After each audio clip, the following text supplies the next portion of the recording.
Hey there, welcome to tutorial सिंट। आज इस वीडियो में हम डिस्कस करने वाले हैं लारावेल फॉर्म वैलिडेशन के बारे में। तो गाइज, इससे पहले अगर आप इस चैनल पर नए हैं तो चैनल को सब्सक्राइब जरूर कर लेना ताकि इससे रिलेटेड अपडेट्स आपको रेगुलर मिलते रहे। तो गाइज, हमारे पास एक फॉर्म है लारावेल फॉर्म वैलिडेशन के लिए, जिसमें हमारे पास कुछ फील्ड्स हैं जैसे नेम, ईमेल, मोबाइल। तो यहाँ पर हमें कुछ बैकएंड के वैलिडेशन लगाने हैं, जैसे नेम हो गया, ईमेल, मोबाइल नंबर। इनके लिए क्या वैलिडेशन लगा सकते हैं हम? जैसे नेम के लिए हम लगा सकते हैं रिक्वायर्ड है, एम्प्टी नहीं होना चाहिए। ईमेल में हम लगा सकते हैं कि वैलिड ईमेल होना चाहिए, एक @ होना चाहिए और उसके पीछे कुछ डोमेन होना चाहिए। इस तरीके से हम यहाँ पर वैलिडेशन लगा सकते हैं बैकएंड में। तो हम चलते हैं अपने लारावेल की कंट्रोलर फाइल में। हमारे पास एक कंट्रोलर है, ऑथ कंट्रोलर। उसमें एक फंक्शन है स्टोर नाम का, जहां पर अपनी फॉर्म की रिक्वेस्ट आती है। तो यहाँ पर हम देखते हैं कि वैलिडेशन को कैसे यूज करेंगे और कैसे वैलिडेट करेंगे हर एक फील्ड को। हमें सिंपली एक वेरिएबल बनाना है पहले, फिर लिखना है हमें वैलिडेटर। वैलिडेटर फसाड्स को हम यहाँ यूज करने वाले हैं। अगर आपके कोड एडिटर में इस तरीके का ऑटो सजेशन नहीं आ रहा है तो आप इसको डायरेक्टली ऊपर ऐसे यूज कर सकते हैं और यहाँ पर इसको वापस से यूज कर सकते हैं। फिर हमें लिखना है मेक फंक्शन। देन हमें रिक्वेस्ट के सारे फील्ड इसमें एंटर करने हैं, रिक्वेस्ट। और देन हमें एक एरे बनाना है, उसके अंदर हम सारे फील्ड्स लिखने वाले हैं अपने।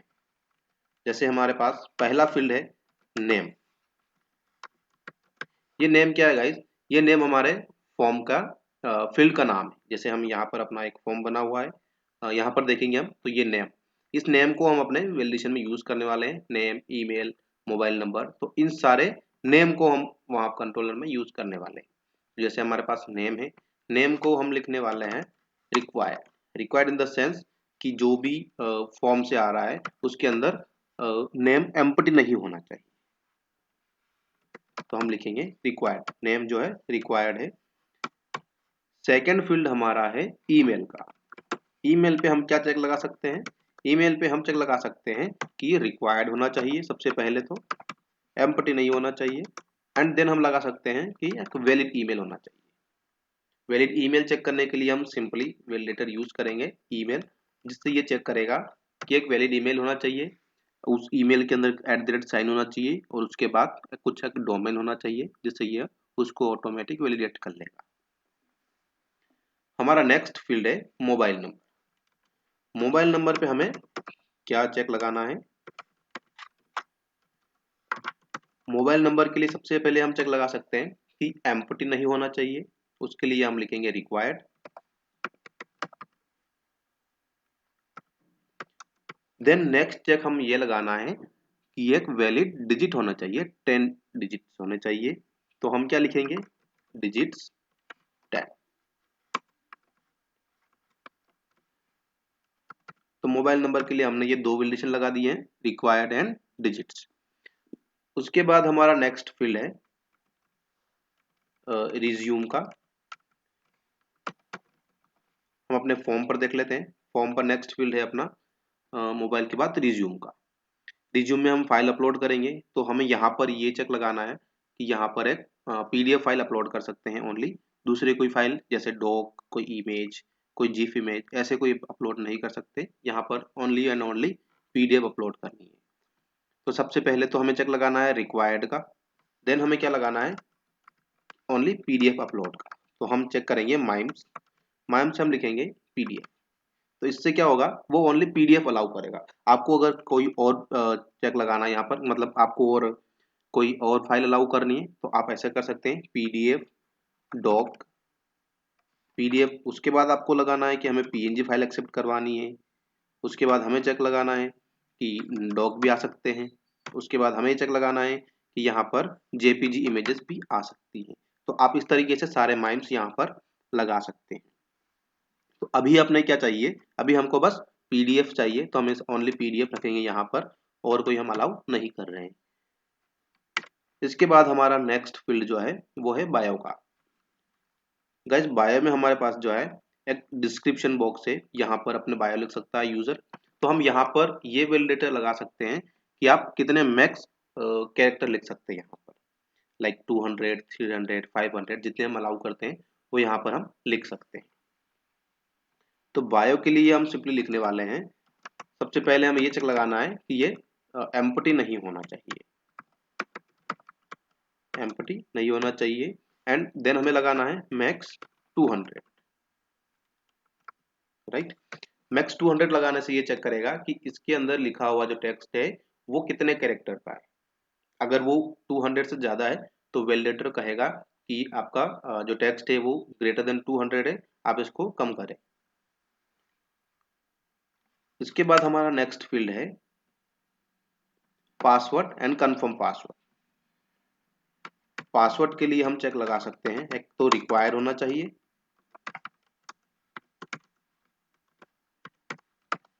रिक्वायर्ड। फिर हम लगा सकते हैं कि मिनिमम कितने होने चाहिए, मिनिमम 8 कैरेक्टर तो होना ही चाहिए पासवर्ड के अंदर, तो आप यहाँ पर ऐसे लगा सकते हैं। सेकेंड फील्ड हमारा है फिर से पासवर्ड कंफर्मेशन का। ओके, पासवर्ड कंफर्मेशन को हमें चेक लगाने की जरूरत नहीं पड़ती है वैसे, क्योंकि हमें क्या करना होता है, हमें सिंपली क्या करना है, जो पासवर्ड फील्ड हम यूज कर रहे हैं इसके अंदर हमें क्या लिख देना है, कंफर्म्ड। कंफर्म जैसे ही हम लिखेंगे तो कंफर्म लिखने के बाद ये चेक करेगा कि पासवर्ड फील्ड तो फॉर्म से आना ही चाहिए। सेकंड फील्ड जो हमारे पास आना चाहिए वो आना चाहिए पासवर्ड कंफर्मेशन का। कस देखें यहाँ पर हमारे पास ये पासवर्ड का फील्ड है, ये देखें आप यहाँ पर एक पासवर्ड है एंड देन कंफर्म पासवर्ड है। तो आपको कंफर्म पासवर्ड का जो नेम रखना है वो इस तरीके से रखना है, पासवर्ड कंफर्मेशन। पासवर्ड का तो आपको पासवर्ड ही रखना है एंड कंफर्मेशन का आपको रखना है पासवर्ड कंफर्मेशन। तो बैकएंड में लारावेल क्या करेगा, इसको ऑटोमेटिकली चेक कर लेगा कि कंफर्म पासवर्ड जो है पासवर्ड से मैच होना चाहिए। अगर नहीं होगा तो वैलिडेटर फेल हो जाएगा और रिटर्न हो जाएगा बैक। तो हमें सिंपली अपने कंट्रोलर में क्या लिखना है, कंफर्म्ड लिखना है, जिससे क्या होगा वो ऑटोमेटिकली चेक कर लेगा कि ये इक्वल है या नहीं है। अब हमें चेक लगाना है कि ये जो सारे फील्ड्स हमने लिखे हैं ये वैलिड है या नहीं है। तो इसको चेक करने के लिए हम क्या लिखेंगे, हम लिखेंगे इफ वैलिडेटर फेल्स। इसमें क्या चेक और कर रहे हैं हम कि अगर वैलिडेटर फेल्स हो गया, मतलब अगर इन सभी फील्ड्स में से कोई भी एक फील्ड फेल हुआ, किसी एक का भी वैलिडेशन फेल हुआ, तो वो इस कंडीशन के अंदर आएगा और हमें यहां से रिटर्न बैक करना है। तो हम लिखेंगे रिटर्न रिडायरेक्ट बैक। अब हमें यहां से जो भी वैलिडेशन की एरर आई है वो एरर भेजनी है, तो वो उसको भेजने के लिए हम क्या करेंगे, विथ एरर्स लिखेंगे, with errors. Okay, with errors में हमें क्या लिखना है, डॉलर वैलिडेटर, जो वैलिडेटर हमने फील्ड बनाया था, और यहां पर हमें लिखना है एरर्स, डॉलर वैलिडेटर एरर्स। जिससे क्या होगा कि फ्रंट एंड पे हम एरर्स को हैंडल कर पाएंगे कि कौन से फील्ड में एरर है और फ्रंट एंड पर हम शो कर पाएंगे। चलिए हम देखते हैं कि यहाँ पर कंट्रोलर में तो हमने यूज कर लिया है कि वैलिडेटर को कैसे यूज करना है और कौन से फील्ड पर क्या वैलिडेशन यूज करना है, ये तो हमने यूज कर लिया है। अब फ्रंट एंड पर इसको कैसे दिखाना है, जैसे अगर आपका नेम रिक्वायर्ड है और आपने नेम फिल नहीं किया और आपने फॉर्म सबमिट कर दिया, तो इसको फ्रंट पर कैसे दिखाएंगे कि नेम इज रिक्वायर्ड, राइट। तो हमें फ्रंट पर इसके लिए कोड लिखना होगा। यहाँ पर हम चलते हैं रजिस्टर पे, अपना एक व्यू फाइल बना हुआ है, जैसे नेम के अंदर ये नेम अगर हम फिल नहीं करते हैं, देखिए पहले हम फॉर्म पे चलते हैं, अपना फॉर्म हम सबमिट करते हैं, पहले रिफ्रेश करते हैं, हम कुछ भी इसके अंदर फिलअप नहीं कर रहे हैं, राइट। हम सिंपली इसको सबमिट कर देंगे, रिटर्न बैक हो गया बिकॉज इसमें वैलिडेशन फेल हो गए, बट हमने अभी वैलिडेशन दिखाए नहीं है, इस वजह से यहाँ फ्रंट पर हमें कोई दिख नहीं रहा है। तो हम चलते हैं अपने व्यू फाइल पर, यहाँ पर हम लिखेंगे एरर्स को दिखाने के लिए @error नेम, सिंगल कोट्स के अंदर हम नेम लिखेंगे और यहाँ पर लिखेंगे एन एरर।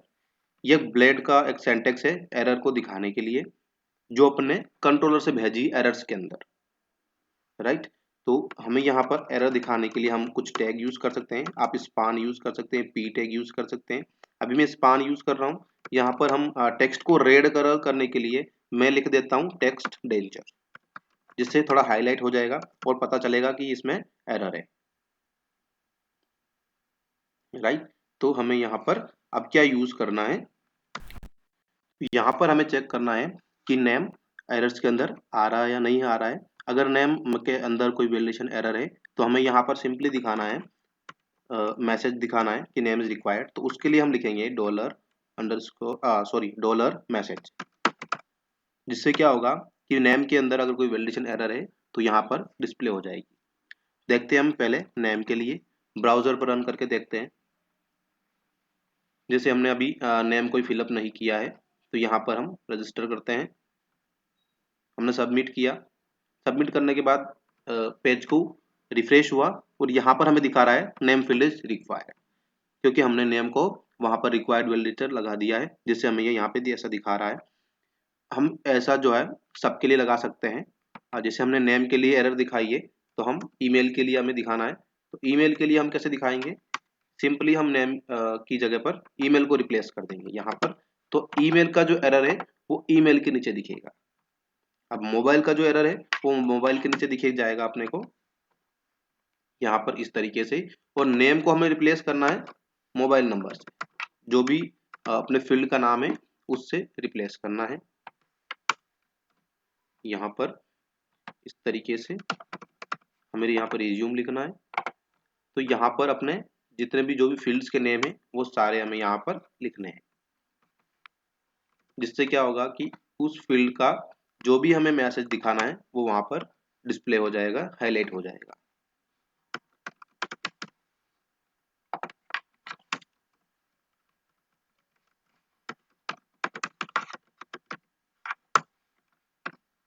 राइट।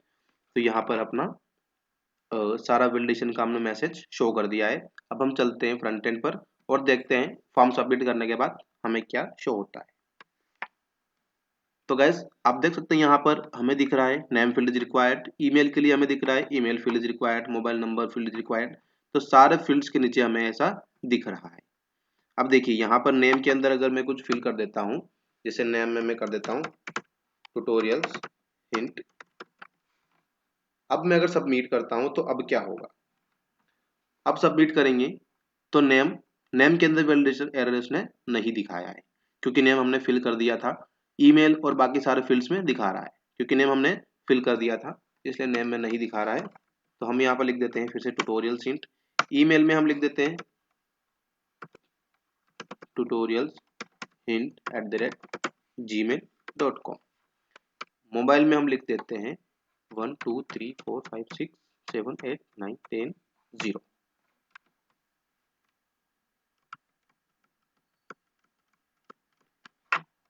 ओके, ये 10 डिजिट हमने यहाँ पर डाल दिए हैं। अब हम फॉर्म को सबमिट करते हैं। देखिए इन तीन फील्ड्स के लिए वैलिडेशन एरर नहीं आई है, बाकी सबके लिए एरर आई है। बट इसमें क्या हुआ कि हमने जो डेटा फिल किया था वो रिमूव हो चुका है। देखिए हमने नेम में ट्यूटोरियल्स फिल किया था, ईमेल में ट्यूटोरियल्स हिंट @gmail फिल किया था, मोबाइल में भी एक मोबाइल नंबर डाल के हमने फिल किया था। बट जब वैलिडेशन चेक हुआ और वापस से उसी पेज पर आया तो ये फील्ड सारे एम्प्टी हो गए। तो इसको वापस एज इट रखने के लिए हमें क्या करना होगा, हमें सिंपली अपने व्यू पर जाना है एंड यहाँ पर हमें वैल्यू सेट करनी है। वैल्यू के अंदर हमें क्या लिखना है, वैल्यू के अंदर हमें एक फंक्शन यूज करना है ओल्ड नेम का, और हमें लिखना है इसके अंदर नेम ओल्ड फिर नेम। नेम क्या है, नेम आपके फील्ड का नाम है। जैसे इस फील्ड का नाम नेम है तो नेम रखा है। अब जैसे ईमेल के लिए आपके फील्ड का नाम ईमेल है तो आप क्या लिखोगे ईमेल। ईमेल मोबाइल नंबर के लिए हम लिखने वाले हैं mobile_no।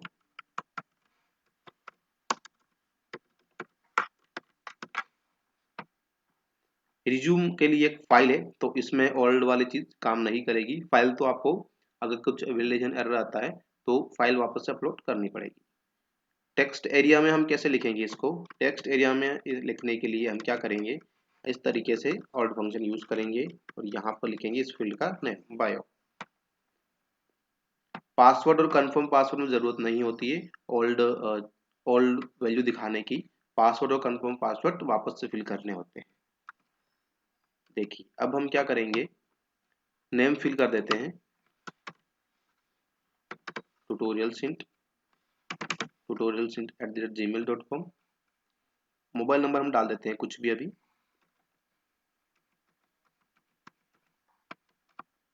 ओके ओके, अब हम एक सैंपल फाइल अपलोड कर लेते हैं।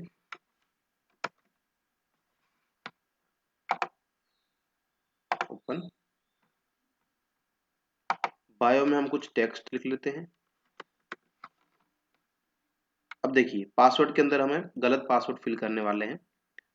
इससे पहले हम एक सबमिट कर लेते हैं, जिससे हमें पता चलेगा कि कौन से फील्ड में क्या एरर आ रहा है। ओके, अभी देखिए हमने ओल्ड वैल्यू तो सेट कर दी, नेम ईमेल मोबाइल सब में, बट इनमें दिखी नहीं कुछ। इसका रीजन ये है कि हमने कंट्रोलर से वैल्यूज रिटर्न नहीं करी है। तो आपको क्या करना है, विथ एरर्स हमने यहाँ पर रिटर्न किया है, उसके बाद आपको लिखना है विथ इनपुट। इससे क्या होगा कि जो भी फील्ड्स अपने पास आए हैं वो वापस से उस फॉर्म पर रिटर्न हो जाएंगे। अब अगर हम फॉर्म को सबमिट करते हैं, कुछ पहले हम फिल कर लेते हैं फील्ड्स को। tutorialsint@gmail.com, पासवर्ड डाल देते हैं कुछ। ये हमारे पास मोबाइल नंबर है। ओके, 10 डिजिट हमने डाल दिए हैं। अब हम यहाँ पर कुछ सैंपल फाइल अपलोड कर देते हैं।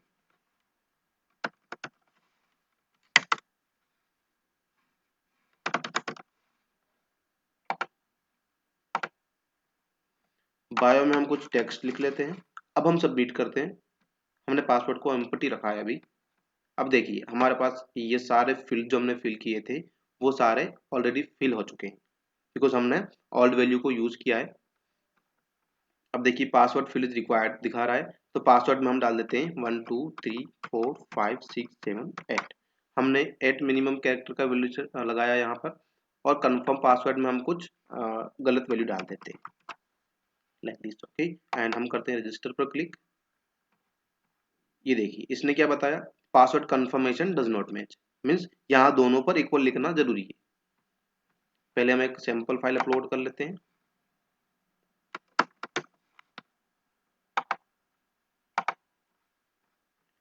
यहाँ पर हम लिखेंगे 1 2 3 4 5 6 7 8, राइट। यहाँ पर भी हम सेम वैल्यू लिखते हैं 1 2 3 4 5 6 7 8। देन हम क्लिक करते हैं रजिस्टर पर। अब देखिए गाइस कुछ भी एरर यहाँ पर शो नहीं हुई है। इट मीन्स अपना वैलिडेशन सक्सेसफुली रन हो चुका है। कंट्रोलर में इसके आगे हमने कुछ लिखा नहीं है, इस वजह से अपने कुछ दिखा नहीं रहा है। अब हम यहाँ पर लिख देते हैं इको फॉर्म सबमिटेड। अगर कुछ भी वैलिडेशन एरर नहीं आता है तो हमें दिखाई देगा फॉर्म सबमिटेड। हम इसको फिर से सबमिट करते हैं तो हमें दिखाई देगा फॉर्म सबमिटेड। तो गैस इस तरीके से हम कंट्रोलर के अंदर वैलिडेशन को यूज कर सकते हैं। ये एक सबसे इजी तरीका है वैलिडेशन को यूज करने का। सबसे इजीएस्ट तरीका आप कंट्रोलर में यूज करने का है, जिससे आपको वैलिडेशन को यूज कर सकते हैं। आप और भी वैलिडेशन, बहुत सारे वैलिडेशन लारावेल के यूज कर सकते हैं। अभी अपने रिक्वायर्ड ईमेल डिजिट्स माइम्स ये सारे वैलिडेशन हमने यूज किए हैं। आप लारावेल की वेबसाइट पर जाइए, यहाँ पर आपको दिखेंगे सभी टाइप्स के वैलिडेशन, जहां से आपको जिस चीज की रिक्वायरमेंट है आप वो वहां से उठा सकते हैं। आपको यहाँ पर सर्च करना है वैलिडेशन। ओके, अब यहाँ पर आप लिस्ट देख सकते हैं, नीचे स्क्रॉल करेंगे, यहाँ पर सारी स्टेप्स बता रखी है कैसे यूज करते हैं। अगर किसी फील्ड को एक्सेप्ट करना है, किसी कोई एक फील्ड को वैलिडेट करना है पूरे फॉर्म के अंदर, तो वो भी इसमें बता रखा है किस तरीके से करते हैं। और किसी को अगर इग्नोर करना है तो वो भी बता रखा है कि वो किस तरीके से कर सकते हैं। यहाँ पर देखिए, यहाँ पर अपने पास ये सारी लिस्ट है वैलिडेशन की, जो अपने फॉर्म में हम यूज कर सकते हैं। जहां पर जिस चीज की जरूरत है हम वहां पर वो यूज कर सकते हैं। अब देखिए इसमें कुछ देखते हैं अपन। अभी हम देखते हैं एक नलेबल पासवर्ड वाला, आपने देखा अभी कंफर्म पासवर्ड का एक न्यूमेरिक चेक लगा सकते हैं हम। इस तरीके से बहुत सारे वैलिडेशन हम लारावल में यूज कर सकते हैं। तो गाइस एक सिंपल तरीका है कंट्रोलर में वैलिडेशन को यूज करने का। नेक्स्ट वीडियो में हम देखेंगे कि वैलिडेशन को एक अलग से रिक्वेस्ट फाइल बना करके यूज कैसे कर सकते हैं। अलग से एक रिक्वेस्ट फाइल बनाएंगे, उसके अंदर हम अपने सारे वैलिडेशन के रूल्स लिखने वाले हैं। उससे गाइस हमें फायदा क्या होगा कि जैसे हमारे फॉर्म है, उस फॉर्म में अब दो चीजें होती हैं, एक तो आप क्रिएट करते हैं, एक एडिट करते हैं, तो दोनों पर सेम वैलिडेशन यूज करना होता है। तो हम वहां पर वो एक ही रिक्वेस्ट फाइल को दोनों जगह यूज कर सकते हैं। इससे क्या होगा, कोड रीयूज हो जाएगा और हमें सेम वैलिडेशन दोबारा नहीं लिखना पड़ेगा। तो एक वही तरीका है कि एक रिक्वेस्ट फाइल बना करके हम उसको दोनों जगह पर, क्रिएट पर और अपडेट पर, दोनों पर हम उसको यूज कर सकते हैं। तो नेक्स्ट वीडियो में हम वही डिस्कस करने वाले हैं। अभी के लिए इतना ही।